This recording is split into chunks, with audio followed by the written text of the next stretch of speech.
Arena Singleton, if you follow us on Twitter, is our favorite format. We are so pumped when it happens. We have picked 9 colorless cards that can go into any Arena Singleton deck where they might apply.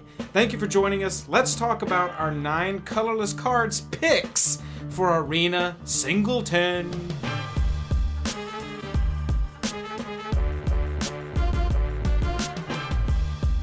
Hello and welcome to the day! Thank you for spending your time with us. I'm Jake. I'm Joel. Welcome back to another episode of Jake and Joel Are Magic. If you wouldn't mind doing us a favor right before we get started, tell a friend about our channel and hit that subscribe button down there. It's so fun and it helps us out so much. Jake just told a friend and hit the subscribe button. You can do it all on your mobile device. Let's talk about our colorless card picks for Arena Singleton. So we've got 9 cards for you today, and we decided to put them in alphabetical order. So with no further waiting or ado, we bring you Arch of Araska. Arch of Araska is fantastic. Singleton can be the kind of format that goes long, and so Ascend is not that difficult to pull off. Oh yeah, especially with your lands. Right, exactly. And you know as well as I do, Jake, that card advantage in a Singleton format like Commander, huge. Card advantage is the best part of this game. It's my favorite thing to see on a card. Anything that says draw card. Right. So Arch of Araska is the kind of card that, you know, it just very easily slides into a land slot. Right, absolutely. Especially for a 2-color deck or even especially a monocolor deck, this is the kind of land that you're going to want to run. Next up, we've got a card that Jake originally brought to my attention that I was super low on, Chaos Wand. This card goes into every Arena Singleton deck that I build now, regardless. It's a great EDH card. It's ridiculous. You know, it's the kind of card that's, hey, we're having fun. Right. It's super fun. It's super fun. You know, there's a moment in any EDH game, in any Singleton game, in any game of Magic really, where you're like, well, I'm out of options. I have no hope.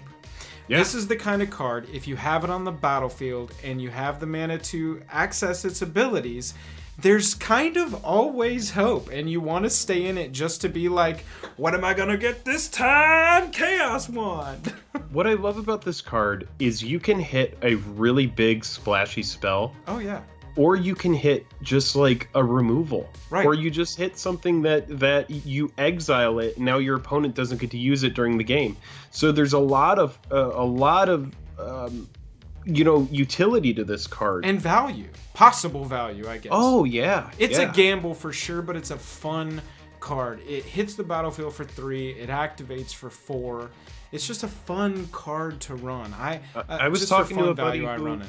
Yeah, I was talking to a buddy who cast it or used it during an EDH game and got to cast take 2 extra turns after this one during EDH. Yeah. And so it's just like, yeah, that's the kind of effect that you're hoping to get out of it. And then worst case scenario, you pick a card out of their deck that they don't get to use. Yeah, right, exactly. If you get a counterspell or something that is just an absolute fizzle, goes to the bottom of the library and you don't have to see that counterspell. Next on the list is Detection Tower. Hi, Carnage Tyrant. Hi, Shalai. We see you. Yeah, it's another really good utility land. Better to have it and not need it than need it and not have it. Exactly. It's a nice tool to have in there. Again, for monocolor decks, it's an auto slot. For 2-color decks, it's a highly considered. When you get up into 3 and 4 color Singleton decks, you're maybe wanting to prioritize getting the right colors of mana. And so then you look at stuff like Arch of Araska and Field of Ruin and that kind of thing. Some of the colorless lands start to fall off your list, but in a 1 or 2 color deck, Detection Tower is a really good utility land to have because it's going to get you around cards like Shalai and Carnage Tyrant. Next up after that, Helm of the Host. I'll tell you, I have played Singleton games where Helm of the Host has been cast against me and I cannot answer it. And pretty much any creature that they put it on is a great target for Helm of the Host. Yeah, I mean, if you combo this with ETBs or any kind of, you know, draw or card advantage engine, it's just going to get blown out. Yeah. It's so good. Yeah, it's ridiculous. And it hits the battlefield for 4. It equips for 5. You know, it's I going mean, the onto your equip is Jade Light high, Ranger. and it should be. The equip makes sense. Absolutely, absolutely. Yeah. But if you put this onto a Jade Light Ranger or a Wild Growth Walker or Forget about it. right, I mean, it's the kind of card that it can really blow out the game really quickly. The only kind of deck you're not going to want to run this in is a deck that's running like less than 20 creatures for some reason, because it's a super control-y, board wipey kind of deck. Obviously, you want to have creatures to attach this to. You don't want it to be a dead draw. So The fact creature that it heavy doesn't decks, exile the creature afterwards is just it so stays. sad. That is the sickening part. Imagine Helm of the Host on Benelish Marshall. Every time a new one is created, your creatures are just getting bigger and bigger. Yeah, so I mean, you can see the potential here. For a creature-based deck, this is a huge auto-include for me.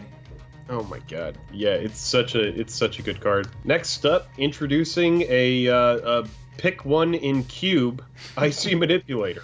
Icy Manipulator is one of my favorite cards of all time. One of my first introductions to Magic, I got the Deckmaster set way back in the day, and it had Necropotence in there, and it had Icy Manipulator in there, and I was introduced to what would become an artifact that would follow me for the rest of my life. Icy Manipulator in a deck that doesn't have access to a ton of great removal, like a mono green deck or something like that, you're only going to have access to fight effects in that mostly. Right.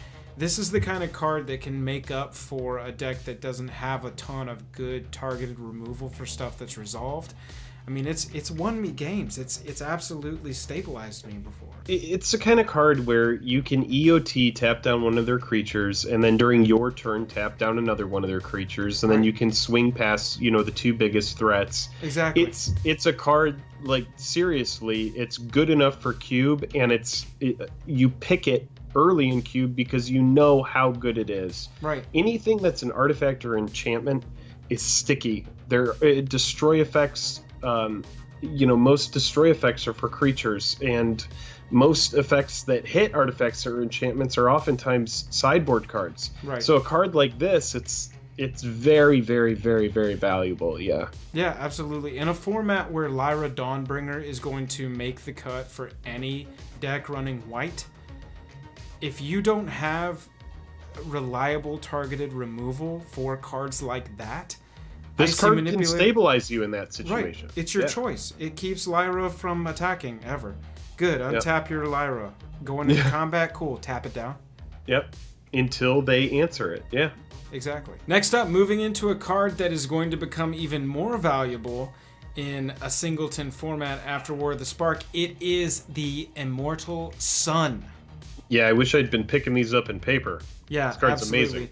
This card does a little bit of everything. Your creatures are getting +1/+1. Your spells are one less to cast. You're drawing 2 cards at the beginning of your turn instead of 1. And, Planeswalkers on opponent's side. Your side, of course, as well. But Planeswalkers, sorry, you're not working anymore. Yeah, it's just an absolute hose against pretty much the entire design of War of the Spark. Yeah, absolutely. So, well, and in Singleton, you have to imagine that players are going to be packing their decks with the most powerful possible spells that they can. And Planeswalkers right now, and probably forever, are some of the most powerful spell types. You talk about sticky enchantments all the time. They are one of the stickiest enchantments, essentially.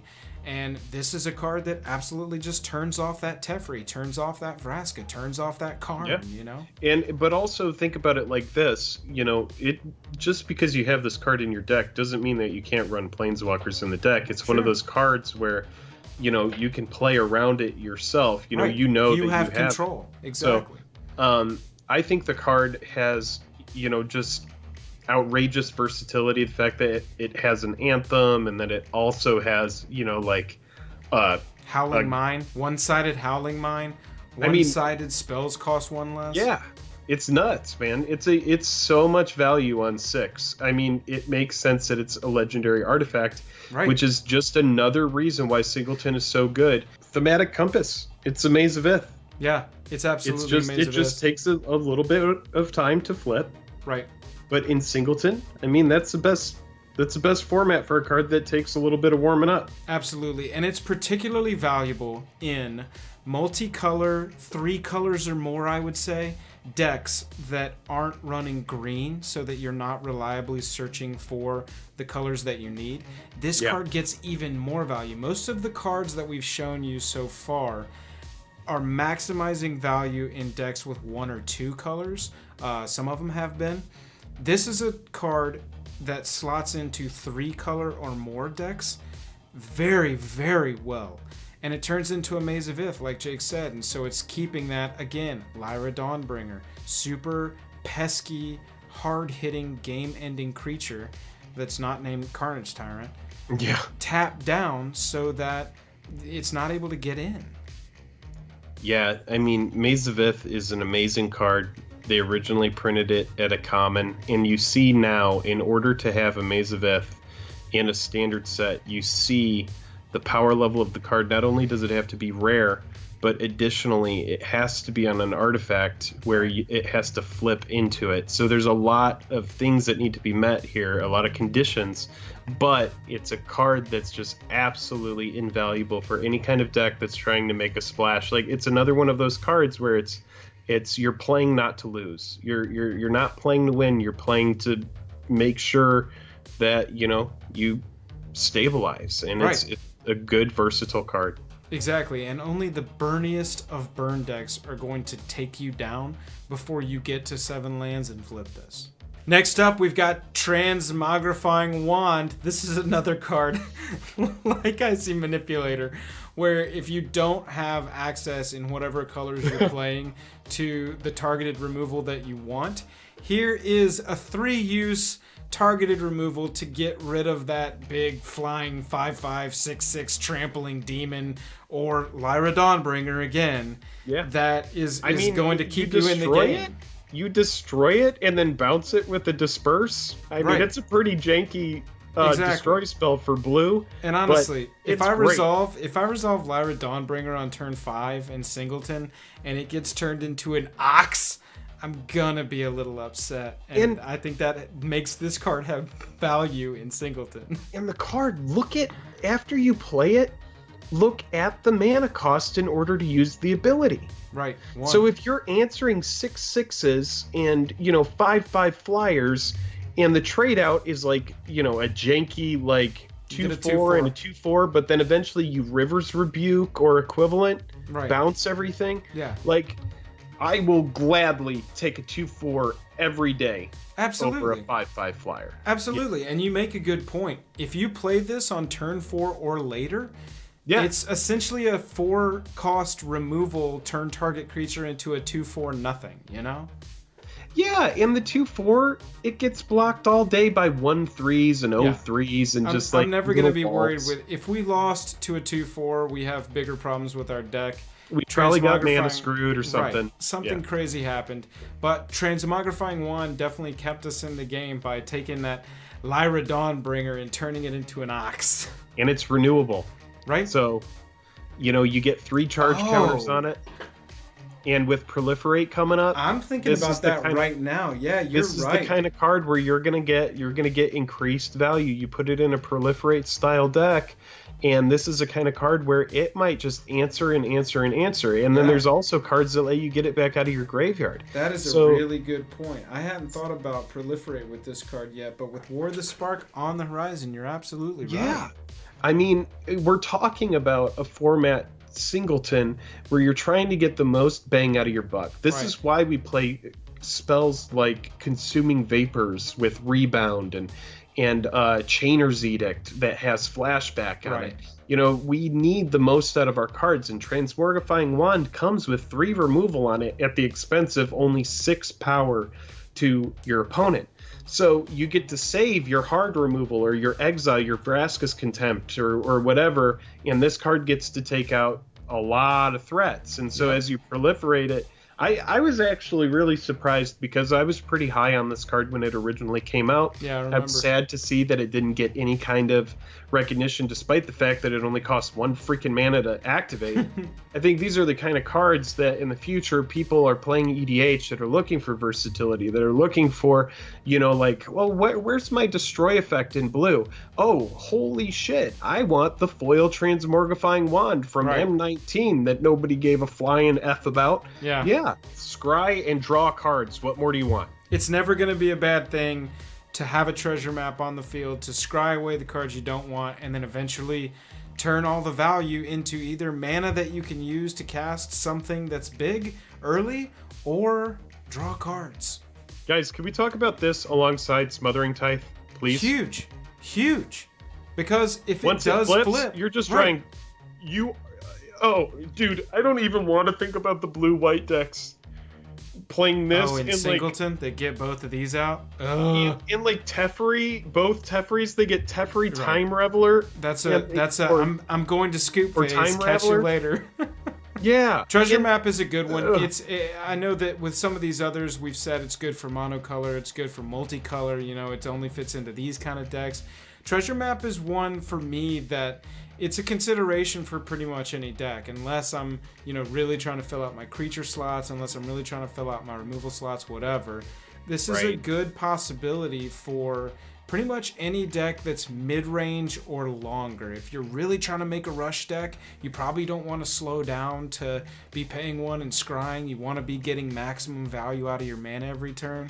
But if it's mid-range or longer as far as deck goes, Treasure Map is in your deck. It needs to be. Yeah, it's an excellent card. It's another one of those cards where, you know, it's like you might as well run it. Everybody, thank you so much for watching. We absolutely appreciate your time. Make sure you check out our other Singleton videos. We are very passionate about this format. You know we love Commander, and Singleton is as close as we can get to it on Arena until they give us Brawl. Where's my Brawl? That is Jake's Where's My Brawl meme. Until next time, tell a friend about our channel and hit that subscribe button. Catch you later. I'm tapped out. And I am always searching for better health and wellness. Goodbye. We hope that you are too. Goodbye.